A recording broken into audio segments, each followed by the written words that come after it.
Greetings everyone, this is Rambling Collector here, and welcome back for another comic ramble.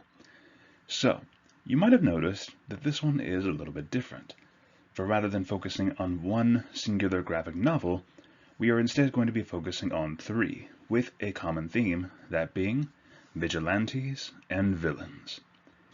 So as I mentioned in my live stream that I did previously about changes that I would make to the channel going forward, I figured this would be a fun little startup. For you see, I've always collected a lot of graphic novels, but I did not want my channel to get too clumped up with too many small videos about a single graphic novel.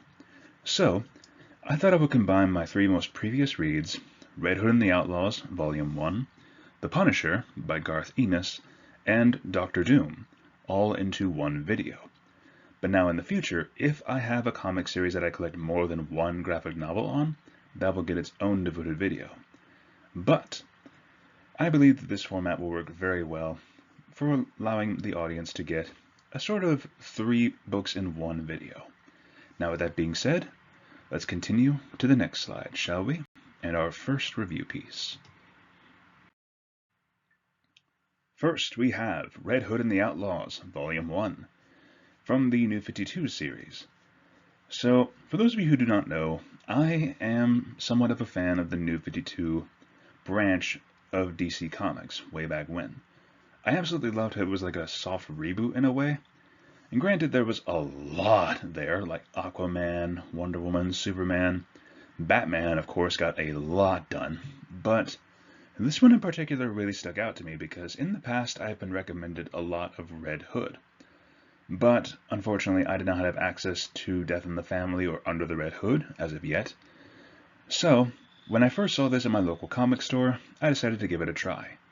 Needless to say, I did not expect a team-up of Jason Todd, Arsenal, and Starfire to be the main POV of this comic series, but honestly, I am all for it.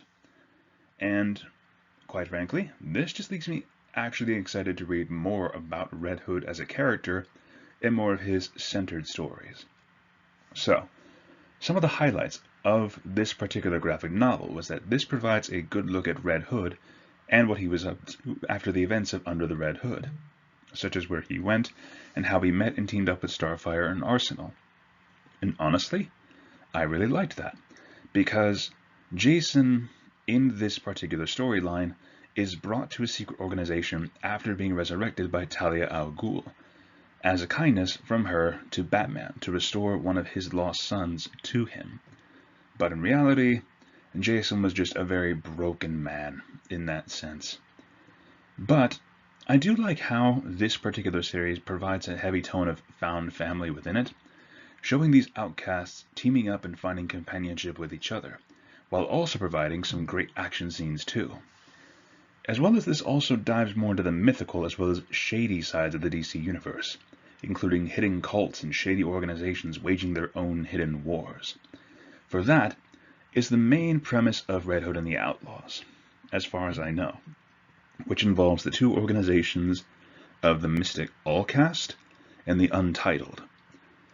And of course, Red Hood and his friends are all caught up right in the middle of it. But I do like how Red Hood, over the course of this particular graphic novel, we see him growing closer to Starfire and Arsenal. We see how all three of them are, in a sense, outcasts among their fellow heroes, and in the end, they find each other and just decide to work together. Honestly, I really liked that. Not to mention the artwork itself, while a bit rough in some cases, it still goes pretty hard in most cases, providing that nice little explicit detail every once in a while. But also, it's just a lot of fun to see this kind of rough-looking, sketchy style of artwork, which you will see here in a bit in the art style later on in the video. But that is just my overall thoughts on the story for now. But I will say I'm definitely going to be doing more of Red Hood and the Outlaws in the future, because I really do want to explore more about the Bat family, but especially Red Hood in general. Now with that being said, let's move on to our next book. And here we have Doctor Doom. So once again, this was another character from Marvel Comics, surprisingly enough, that I had absolutely no idea about. Granted, I've watched a lot of the MCU in the past, as well as a few other properties. However, Marvel Comics has never really been my strong suit. But Doctor Doom, I was actively encouraged to check out and take a look at, and needless to say, after reading this particular graphic novel, I am hooked, and I need more of Doom. I absolutely need more of him, because, first of all, this was a great little gateway piece for me to really see the character of Doctor Doom. In fact, that's the whole premise that I see here with this graphic novel, is that this really dives into the character of Doom, showcasing how in many cases he wants to do good, yet more often than not winds up sabotaging himself due to his personal hatred for Reed Richards, as well as his ego. For the main plot of this graphic novel is that there's a supermassive black hole forming right above the Earth's moon after a space station that was meant to be sort of a recycling piece in order to reduce greenhouse gases off of the Earth's atmosphere, has now backfired in the worst possible way. And this black hole, which also functions as a wormhole, is also afflicting Doom with visions of an alternate universe future that he could have had if he went a different way. And not to mention, that whole entire subplot of him seeing this alternate universe version of himself was a major treat. And it really threw in some great character conflict for Doom as he works to clear his name and stop a coup d'etat of his own country, whilst also dealing with this supermassive black hole that is opening up right above the Earth. For while this is all going on, Doom is actually accused of destroying the space station after missiles from Latveria, the country that he rules, opens fire. And as such, the neighboring country takes this as a means to coup d'etat his country from him, which he goes on to take back with great reinforcement and vengeance. But he also does it in a way of just getting the job done. Blast everything to ashes and then rebuild. I did it like that. Doom, in particular, has become a very fun character to read about, hence why I've actually recently ordered the Books of Doom graphic novel, just to get my hands on more. But, again, this being my first exposure to the character of Doctor Doom, it's left me hungering to know more, hence ordering the Books of Doom, which I will cover in a future video. But the artwork was so crisp and clean, and I'm not going to lie to you. Getting into Doctor Doom's character, he is definitely fun to read about, if I'm going to be very completely honest with you. I still love this moment when he confronts Reed Richards, or rather when Richards calls him out of nowhere, and suddenly this devolves into a whole argument, and then Doom contradicts himself, arguing with himself, like with literal robotic versions of himself. He starts arguing and thinking of ways of why Richards would want to contact him just to wish him good luck. And then he comes to the conclusion that Richards is trying to sabotage his work, because in that very moment, Doom wanted to do good. He was going to close the black hole, try to push to do peace, and work to make the Earth better. But this all backfires so horribly as soon as Richards calls him. And it burns his ego and causes him to completely fall apart right in that moment and sabotage himself in the process. And even then, when he introduces himself to that alternate universe version of himself, finding out that this entire world of peace was brought forth because he forgave Reed Richards and worked with him, his ego and hatred for Richards just backfires to the point that he absolutely annihilates his alternate universe self, and then destroys that universe out of the pure hatred for Richards. Good Lord, Doom, you are something else. But I think I've spent enough time gushing about Doom, but believe me, we are not done here. This has actually inspired me to do a future character analysis on Doom, but again, that's for future stories. Now, let us move on to the final comic of this video, the last but certainly not the least. Punisher, Welcome Back, Frank. So, fun story. This graphic novel, along with the Punisher Year 1 comics, was sent to me by my friend Brevin Thompson. So Brevin, if you're watching this, thank you once again for getting me into the Punisher. I'm definitely excited to see if I can find more stories of him.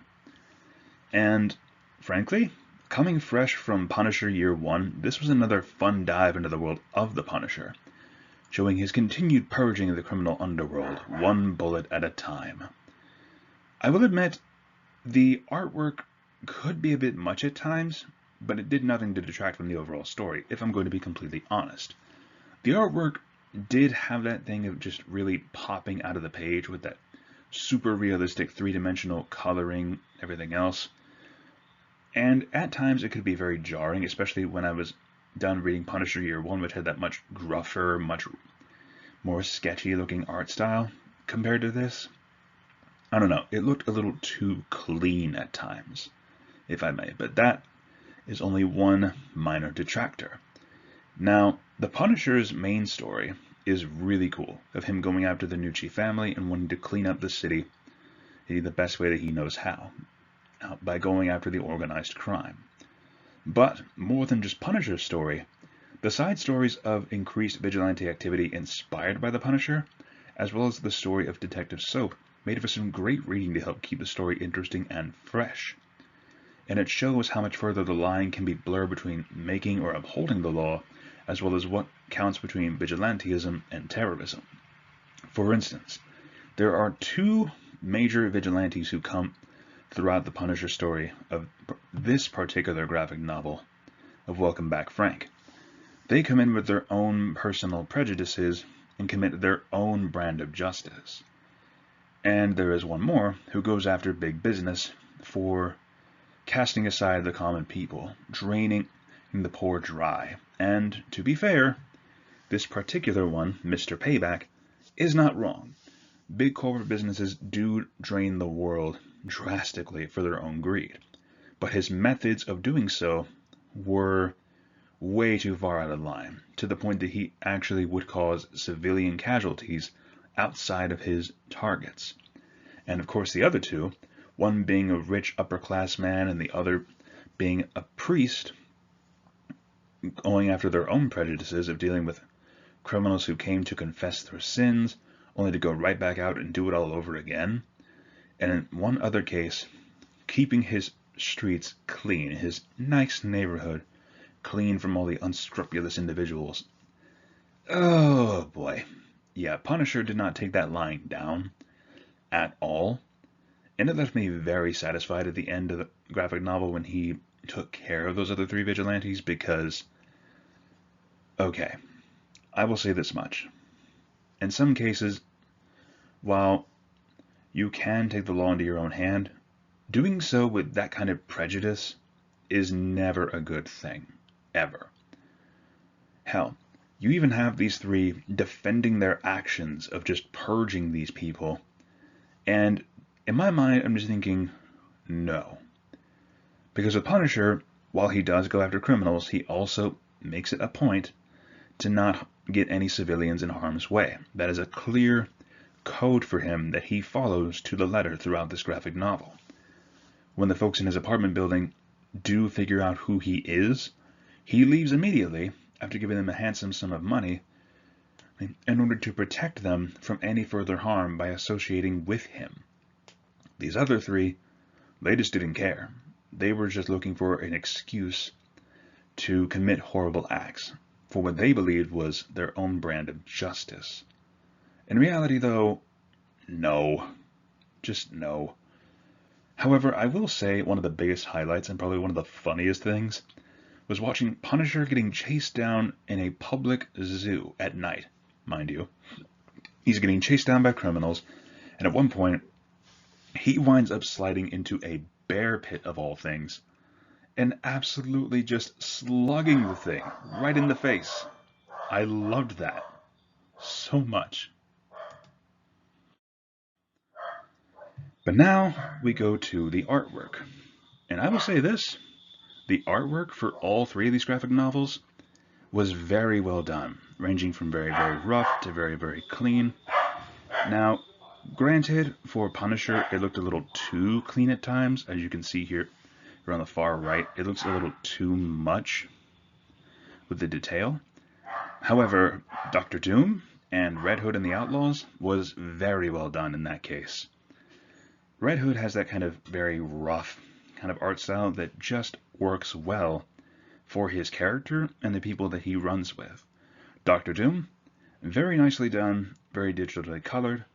I loved how crisp and sharp all the lines and shades were. And especially, they knew when to be bright and when to be dark in some cases.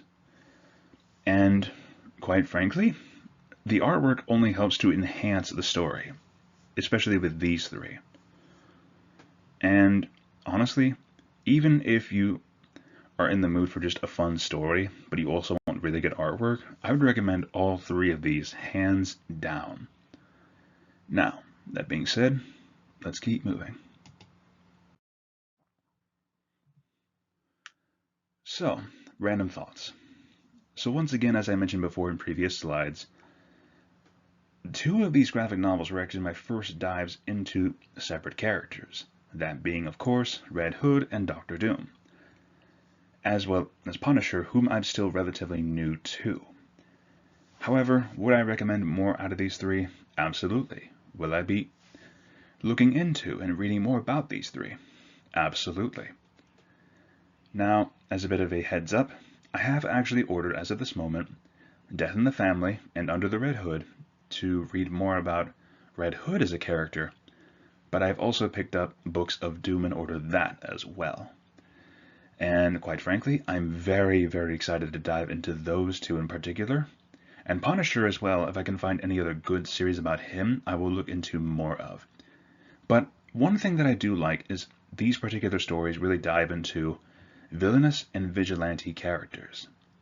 Because in that moment you can argue that what they're doing is wrong by just straight up killing people, in the cases of Punisher and Red Hood, but in others you can argue that what they are doing, while it is a permanent solution, can do better in the long run to reduce the criminal population and create a much safer world. But that is always the question though, isn't it?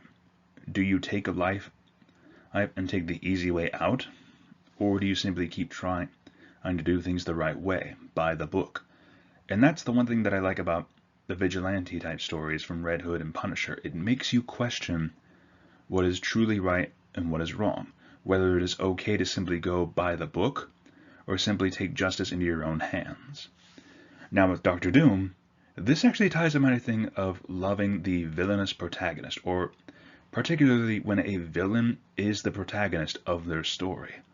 I love those types of books and stories because they provide such a unique perspective, and it really makes you question your mindset in and of that moment. Because some other fantastic examples I can provide are Saga of Tanya the Evil, the novel series in particular, as well as Overlord, as well as Death Note. All three contain protagonists who you would classify as villains in their own way. However, because of this, it offers a great in-depth look at some of them. They might be villains for one reason or another, and their actions are undoubtedly evil. But when you really peel back the veil beyond them just being the villain, you really get a very deep and nuanced character in a lot of cases. And Doctor Doom, I'm happy to say, really fits into that slide very, very well. He is undoubtedly a villain, but he's a very compelling villain, especially when you see how some of his actions are actually to the benefit of people. For example, Latveria is a full-blown paradise under Doom's rule. He brought it up from the squalor and has made it a thriving society and country under his rule. And we see how in some cases, whenever he does take over the world, or he rules more than Latveria, he does a very good job of bringing things up and making great changes for the greater good. Granted, some of them might come with a hidden scheme or whatnot, but the point being, it's still there. The good intentions in some cases are still there. And honestly, I again want to dive more into Doom's story. But this is, again, why I love taking recommendations from people when it comes to comics and stories, because there's always a new surprise in store for me, especially as someone who is not fully dived deep into the world of comic books. It's always refreshing to see a brand new character that I can get excited about and enjoy. Now, with that being said, let us move on to the final scores for each of these 3 graphic novels. So first off, with Punisher, Welcome Back Frank, I'll give it a solid 8 out of 10 for great story. Artwork, though, could be a little bit jarring. Doctor Doom, solid 10 out of 10. Great artwork, and very well done and written story. Now, Red Hood and the Outlaws, Volume 1, 8 out of 10. And that is only for a few things such as pacing issues, more often than anything else. The artwork and story, very well done.